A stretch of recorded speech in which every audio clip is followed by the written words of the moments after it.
Okay, so today we're diving into a book with a title that's, well, it's a real head scratcher. It's called Polygamy Maybe Not, A Guide to Monogamy by an author named Coach De Bruyns. And right away, that title makes you ask a few questions. Because, get this, on the very first page, the author kicks off his guide to monogamy by stating that he believes polygyny is actually the more natural way for humans. So, what gives? So, what is going on with this book? Why would a practicing polygamist, a guy who really believes polygyny is the natural way to go, turn around and write a guide to monogamy? Well, he says it's for his readers who were persuaded by his arguments for polygyny, but still, for whatever reason, wanted to try and make monogamy work. Now, to really get what he's trying to do, we have to understand the problem he thinks he's solving. His entire framework is built on one massive idea. Monogamy is difficult because it goes against our instincts. In fact, he argues that the temptation to cheat is actually greater in a monogamous relationship than it is in a polygynous one. And he splits this natural problem right down the middle, based on gender. For men, he says, cheating is all about opportunity. If sex is on the table, they're probably not going to say no. But for women, he argues, the motivation is completely different. It's boredom. Monogamy gets stale, she starts to see her husband as a lower value, and her instincts start telling her to find someone better.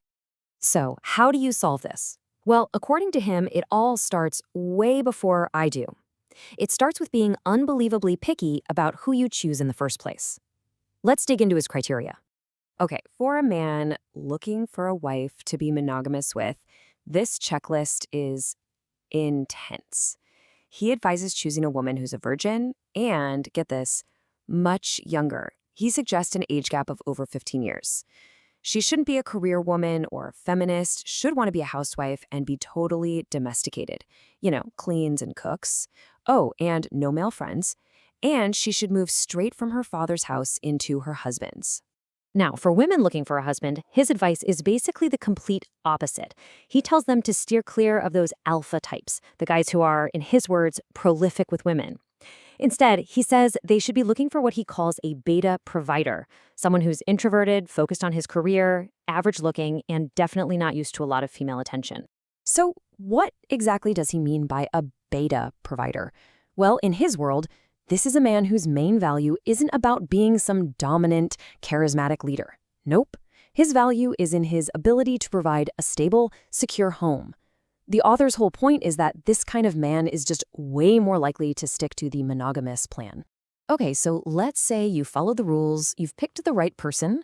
Now what? How do you actually keep this marriage going for the long haul? Well, the author's advice really boils down to managing power, communication, and, that constant threat of infidelity. And when it comes to cheating, his view is incredibly different depending on who does it. If a woman strays, he literally writes, the marriage is doomed. He sees it as this deep, emotional betrayal that just poisons everything, forever. But if a man strays, he claims the marriage is salvageable, because from a man's point of view, it just isn't the same kind of fundamental betrayal. Which, of course, raises a pretty big question, right? If a husband cheating is salvageable, what's a wife supposed to do about it? His answer is brutally direct. He advises the wife to either just ignore the affair and hope her husband gets bored of it, or to quietly accept that she is now, for all intents and purposes, in a polygynous relationship, whether it's official or not. To try and avoid all this drama in the first place, he lays out some very clear rules. For the husbands, the message is simple. You are the boss, period. He says men should make the decisions for their wives, understand that her words are more about emotion than literal facts, and, this one's interesting, don't spend too much time with her to maintain some distance and attraction. And for the wives, the rules are pretty much a mirror image. He advises them to treat their husband like a man, not like one of their girlfriends, and to be submissive to his authority. He also hammers home that a wife should never nag and that she must always work to stay sexy, because, as he sees it, she is always in competition with other women. This quote really just ties it all together, perfectly summarizing his view on the whole power dynamic. He says, you were not designed to be your husband's boss. You were designed for him to be your boss. For him, this power imbalance isn't a flaw to be fixed. It's the natural and correct order for a marriage to succeed. So where does all of this lead? What's the endgame here? What is marriage for, according to this guide? Well, the author's final word is that our whole modern idea of marriage, a romantic partnership between two equals, is a pretty new invention.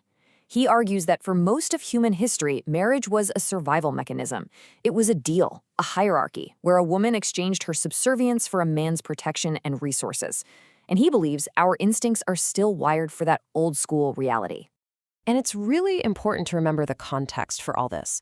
The author, Coach De Bruyns, also wrote Polygyny Maybe, which is a practical guide for practicing polygyny. And his biography says he has 2 wives and 10 children. So it's pretty clear his own life is the lens through which he analyzes and prescribes this very specific model for monogamy.